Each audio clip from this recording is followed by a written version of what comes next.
La dernière annonce de Boeing fait la une pour une raison. Elle semble enfin sérieuse. Après des années de cibles manquées, de problèmes de production et de pression croissante, l'entreprise affirme que le 777X atteint désormais des étapes clés de développement, et ce n'est pas quelque chose qui a été enfoui dans une note technique. Le PDG de Boeing se met en avant, plaçant le programme au premier plan et le liant directement à l'avenir de l'entreprise. Mais le contexte est important. La confiance des compagnies aériennes reste fragile. Les régulateurs ne relâchent pas la pression et Airbus continue de gagner du terrain. Alors, que signifie vraiment ce changement? Boeing peut-il rattraper le terrain perdu avec le jet qui a mis autant de temps à être livré et le 777X avancera-t-il assez vite pour faire une différence?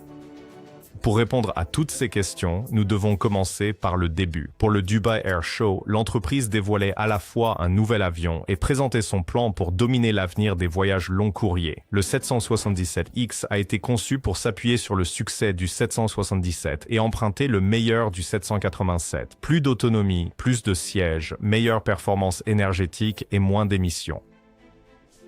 Le pitch était simple. Ce serait le biréacteur gros porteur le plus efficace dans le ciel. L'avion était proposé en deux variantes. Le 777-8 était destiné aux missions ultra-long courrier, tandis que le 777-9 visait les routes internationales à haute densité. Boeing a déclaré que les deux redéfiniraient l'économie des compagnies aériennes, permettant aux transporteurs de déplacer plus de passagers plus loin sans le coût des anciens avions à 4 moteurs. C'était un défi direct au programme A350 d'Airbus et Boeing n'a pas hésité. Le design intégrait de nouveaux matériaux et caractéristiques du Dreamliner, y compris des structures composates et des systèmes de cabine mis à jour. Mais un élément remarquable était les extrémités d'ailes repliables.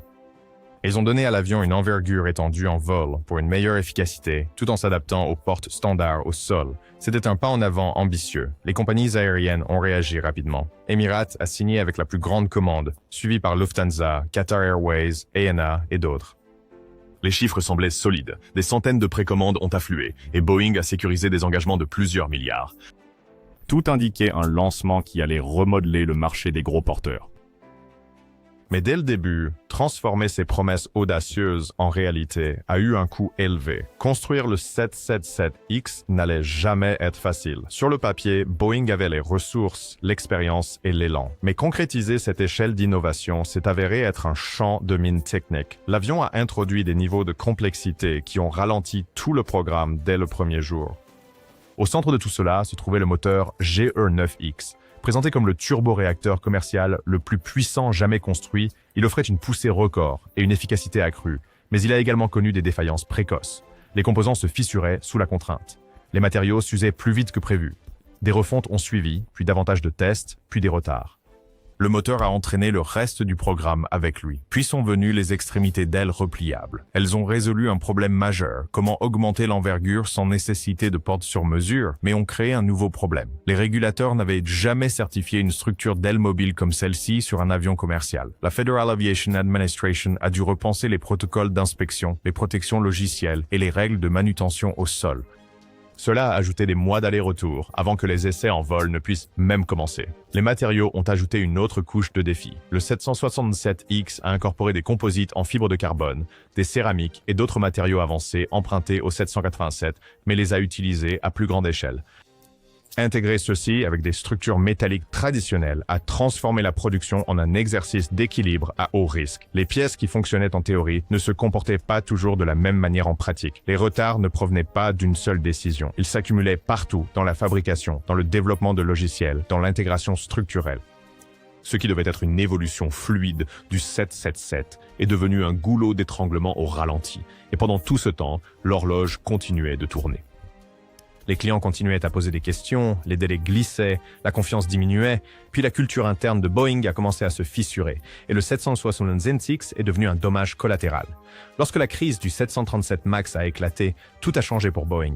Les répercussions ne se sont pas limitées à un seul avion. Cela a déclenché un changement complet dans la manière dont la Federal Aviation Administration gérait les futurs programmes de l'entreprise. Soudainement, le 777X était plus qu'un simple gros porteur en attente d'approbation. Il est instantanément devenu le cas test pour un processus de certification plus strict, plus lent et plus conflictuel. Dans le passé, Boeing avait une autonomie considérable pendant le développement. Cette liberté a disparu après les crashs du MAX. La Federal Aviation Administration a introduit de nouvelles couches de supervision, retiré les pouvoirs de délégation et a commencé à traiter chaque système du 767NX comme s'il n'avait jamais volé auparavant. Ce qui devait être une simple évolution de la structure existante du 777 s'est transformé en une recertification complète depuis le début. Les protocoles de test ont été réécrits, les normes de rapport renforcées, puis sont apparus les signaux d'alerte technique. Des rapports ont commencé à émerger concernant le tangage et la stabilité, des mouvements non commandés et des préoccupations de contrôle lors des premiers vols d'essai. Rien de tout cela ne ressemblait au désastre du MAX, mais cela n'avait pas d'importance. La Federal Aviation Administration avait fini de prendre des risques. En 2021, l'agence a clairement exprimé sa position. Elle a complètement arrêté le calendrier de certification, invoquant une documentation incomplète, des préoccupations systémiques et ce qu'elle appelait un manque de transparence. Pour Boeing, ce n'était pas seulement un retard, c'était un arrêt complet, sans calendrier de reprise et sans garantie d'un chemin sans encombre à l'avenir. Les dommages à la réputation de Boeing allaient bien au-delà des délais manqués. L'administration fédérale de l'aviation ne présumait plus de la bonne foi. Chaque inspection, chaque examen était accompagné d'une attention accrue. Les clients l'ont remarqué, tout comme les investisseurs. En raison des retards, le 767X était désormais sous les projecteurs, qui refusaient de s'éteindre. Avec la confiance brisée, Boeing avait besoin d'un miracle, mais ensuite la pandémie a frappé.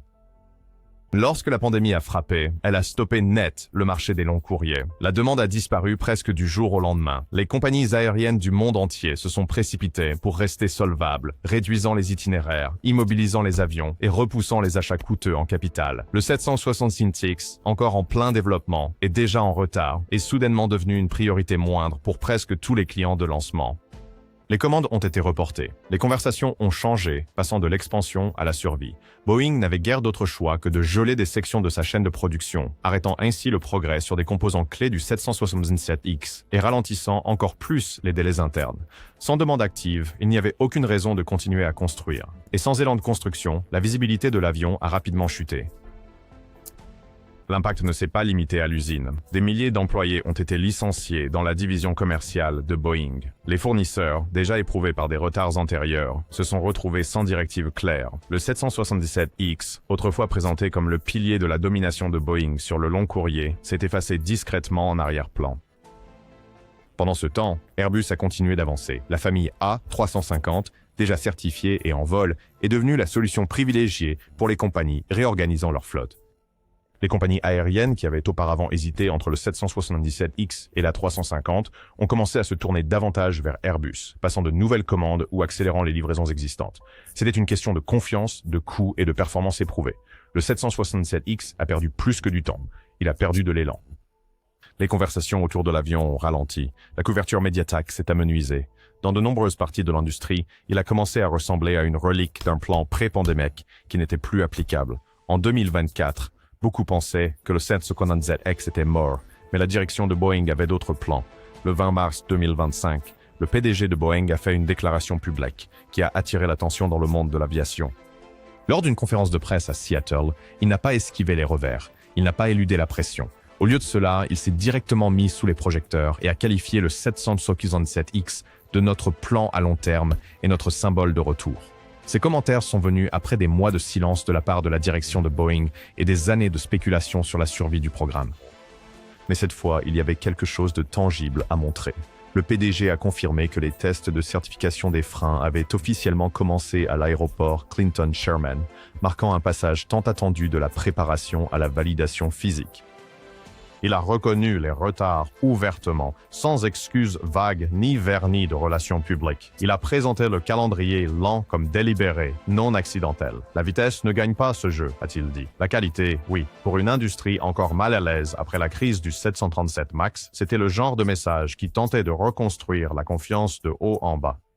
Plus important encore, il a réaffirmé l'objectif de Boeing de livrer les premiers exemplaires du 777X d'ici 2026. Cette date avait été repoussée tant de fois qu'elle ne semblait plus vraiment réelle, mais Boeing a insisté sur le fait que le chemin se stabilisait enfin. Peut-être pas complètement fixé, peut-être pas rapide, mais de retour sur les rails.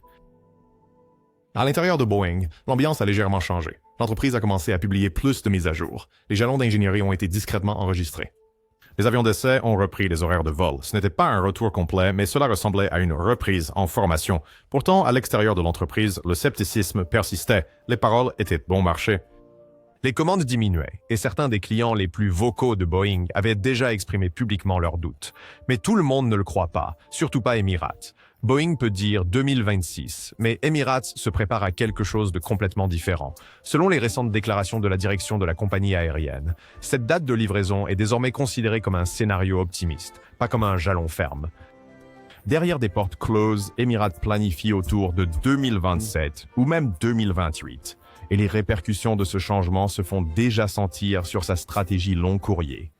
Emirates exploite l'une des plus grandes flottes de 777-300ER au monde, dont beaucoup ont été livrés il y a plus d'une décennie. Les remplacer n'est plus une option, c'est urgent. Le 777X était censé être la transition sans accroc. Maintenant, ce calendrier est brisé. Le président Tim Clark ne s'est pas retenu. Dans des interviews publiques, il a clairement indiqué que les retards de Boeing ont des conséquences. Il est allé jusqu'à dire que Boeing devrait payer le coût des années perdues, financièrement et opérationnellement. La critique est stratégique. Emirates a construit sa prochaine décennie de croissance autour d'un avion qui n'est toujours pas arrivé. Malgré la frustration, Emirates n'a pas abandonné. La compagnie aérienne soutient toujours le 777X en tant que concept. La charge utile, la performance, l'économie des longs courriers, c'est tout ce qu'Emirates veut en théorie. Mais la patience de l'entreprise s'épuise. Et chaque mois de silence de la part de Boeing érode la confiance. Ce qui compte maintenant, c'est l'exécution. Emirates veut des mises à jour, de la transparence et un calendrier de livraison qui ne change pas chaque trimestre. Si cela est réaliste, cela reste incertain. Mais les attentes de la compagnie aérienne ont changé et ce changement se propage dans l'industrie. Et ils ne sont pas les seuls. Les transporteurs mondiaux rééquilibrent discrètement leurs paris. Alors que Boeing a passé la dernière décennie à gérer des retards et à contrôler les dégâts, Airbus a discrètement consolidé son avance. Le programme A350 a pris une longueur d'avance, non seulement en termes de livraison, mais aussi en performance opérationnelle et en présence sur le marché. Plus de 500 unités volent maintenant avec des compagnies aériennes à travers le monde, et la fiabilité de l'appareil dépasse constamment les attentes. Ce que les compagnies aériennes veulent aujourd'hui, c'est la certitude. Le 767X pourrait offrir plus d'autonomie ou plus de sièges, mais ces chiffres signifient peu tant que l'avion est encore en phase de test. L'A350, en revanche, est déjà en service, génère déjà des revenus et façonne déjà la manière dont les compagnies aériennes construisent leur réseau. Ce changement de mentalité, la certitude par rapport aux spécifications, est ce qui a le plus changé. Les compagnies aériennes ne poursuivent plus les critères de performance. Elles sécurisent des créneaux de livraison, choisissent des plateformes fiables et évitent les programmes qui glissent d'année en année. Airbus le sait et en profite. Le constructeur a commencé à proposer des idées pour des variantes ultra long courrier de l'A350, élargissant la portée d'un avion qui effectue déjà certaines des plus longues routes commerciales au monde. Ces concepts ne sont pas hypothétiques. Ils sont envisagés par de vraies compagnies aériennes planifiant pour la fin des années 2020 et au-delà. Chaque retard du 777X donne plus de terrain à Airbus. Les plans de flotte qui dépendaient autrefois du prochain vaisseau amiral de Boeing changent discrètement. Les opérateurs qui partageaient autrefois leurs commandes penchent maintenant fortement vers Airbus juste pour éviter les risques. Ce n'était pas inévitable. Cela s'est produit parce que Boeing a perdu du temps et Airbus l'a utilisé. Mais le 767X a encore quelques cartes à jouer, surtout avec les progrès récents. Le 20 mars 2025 a marqué un changement attendu depuis longtemps dans le calendrier du 777X. L'avion d'essai N779XWR a officiellement commencé les essais de performance des freins sous la supervision de la Federal Aviation Administration. Les tests effectués à l'aéroport de Clinton-Sherman couvrent des scénarios critiques, rejets à grande vitesse, atterrissage à faible adhérence et arrêt d'urgence complet. Pour un programme qui a passé plus de temps dans les gros titres que dans les airs, ces tests offrent à Boeing quelque chose qu'il n'a pas eu depuis un moment, des progrès mesurables. La certification des freins peut ne pas sembler dramatique, mais c'est une étape nécessaire avant que l'avion puisse entrer en évaluation finale. La Federal Aviation Administration surveille de près. Après des années de retard, la confiance doit être gagnée en temps réel, sur la piste, pas dans les communiqués de presse. Les données recueillies ici alimentent directement le plan de certification plus large et chaque résultat compte. Mais ce n'est pas le seul système en cours d'examen. Bien que les freins soient actuellement au centre de l'attention, Boeing fait toujours l'objet d'un examen technique dans plusieurs catégories. Les ingénieurs valident des tolérances de flexibilité des ailes sous des charges élevées, effectuent des tests d'endurance sur le moteur GE9X et affinent l'avionique pour répondre aux normes réglementaires mises à jour. La certification aujourd'hui signifie une approbation système par système, sans raccourci, sans supposition. Ce qui rend cette phase différente, c'est qu'elle est physique. Les problèmes théoriques ont été résolus. Les modèles structurels ont été révisés. Maintenant, tout dépend du matériel sous pression, avec des délais qui dépendent de la résistance de chaque composant. Ces tests ne garantiront pas un retour, mais ils pourraient redonner à Boeing un peu de crédibilité. Et dans un marché guidé par la confiance, même de petites victoires ont du poids. Même si les tests réussissent, un autre monstre se cache dans l'ombre, et son nom est la capacité de production. Même si le 767X avance dans la certification, Boeing fait face à un autre obstacle majeur, construire l'avion à grande échelle. Après des années de gel de production, d'attrition de la main-d'œuvre et de pénurie d'approvisionnement, le système de fabrication de l'entreprise n'est pas prêt pour une montée en puissance fluide. Le carnet de commandes s'allonge, les ressources sont tendues, et chaque nouveau retard exerce plus de pression sur une chaîne d'approvisionnement déjà épuisée. Une grande partie de la pression remonte à Spirit AeroSystems, un fournisseur clé de fuselage pour les programmes monocouloirs et gros porteurs. L'entreprise a eu du mal à répondre aux normes de qualité évolutives de Boeing, ce qui a entraîné des inspections répétées, des cycles de retouches et des arrêts temporaires. Chaque livraison manquée se répercute sur la chaîne, ralentissant l'assemblage final et obligeant à des ajustements dans plusieurs usines. La Federal Aviation Administration n'a pas facilité les choses. En réponse aux préoccupations de sécurité persistantes, elle a gelé la production mensuelle du 737 MAX de Boeing à 38 avions, un plafond qui limite le flux de trésorerie, l'utilisation de la main-d'œuvre et le rythme global de production. Cette contrainte affecte l'ensemble du système, pas seulement le MAX. Cela réduit l'efficacité dans les installations partagées et limite la capacité de Boeing à absorber de nouveaux programmes comme le 777X sans dépasser la capacité. Redémarrer la production de gros porteurs à l'échelle nécessaire n'est pas simplement un interrupteur à actionner.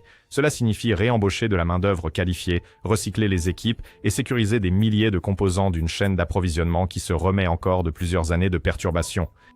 Pour que le 777X progresse, Boeing doit construire plus qu'un avion. Il doit reconstruire l'usine autour de celui-ci. Ce n'est pas un problème de 6 mois, c'est un effort de rattrapage sur plusieurs années, et chaque compagnie aérienne attendant un 777X le sait. Alors, pourquoi Boeing mise-t-il tout sur le 767X en ce moment?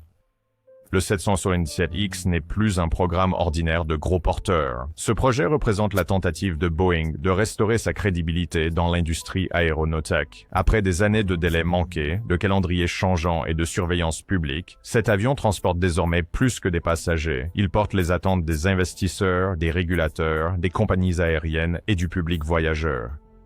Chaque étape est surveillée. Chaque retard est mesuré par rapport aux échecs passés. L'entreprise ne peut pas se permettre une autre crise de type MAX, pas avec les régulateurs qui appliquent déjà une surveillance plus stricte et les compagnies aériennes de plus en plus sceptiques quant aux engagements à long terme. Le 767X est devenu une référence. Si Boeing parvient à le livrer avec succès, le récit commence à changer. S'il trébuche à nouveau, les dommages pourraient s'étendre bien au-delà de cet avion. Les enjeux vont au-delà de la réputation. La position de Boeing sur le marché des gros porteurs est en jeu. Airbus a pris de l'avance avec l'A350 et son carnet de commandes continue de croître. Le 767X est le seul challenger viable de Boeing pour la prochaine décennie. Sans lui, l'entreprise risque de prendre du retard dans les opérations long courrier, perdant des parts de marché en Asie, au Moyen-Orient et même en Amérique du Nord. Il y a aussi une pression interne. L'équipe de direction a fait du 777X un point central de la stratégie à long terme de l'entreprise. Associer publiquement l'avion à l'avenir de Boeing a augmenté les enjeux. S'ils réussissent, la certification, la production et la livraison, cela pourrait être le moment qui rétablit la confiance des investisseurs et remet Boeing sur une base stable. Mais la marge d'erreur a disparu. L'industrie n'acceptera pas un autre retard, et les compagnies aériennes explorent déjà des alternatives. Le 767X doit faire ses preuves maintenant sur la piste, dans les opérations et dans la salle de conseil. Alors, est-ce un retour ou le dernier combat pour la domination de Boeing dans les gros porteurs?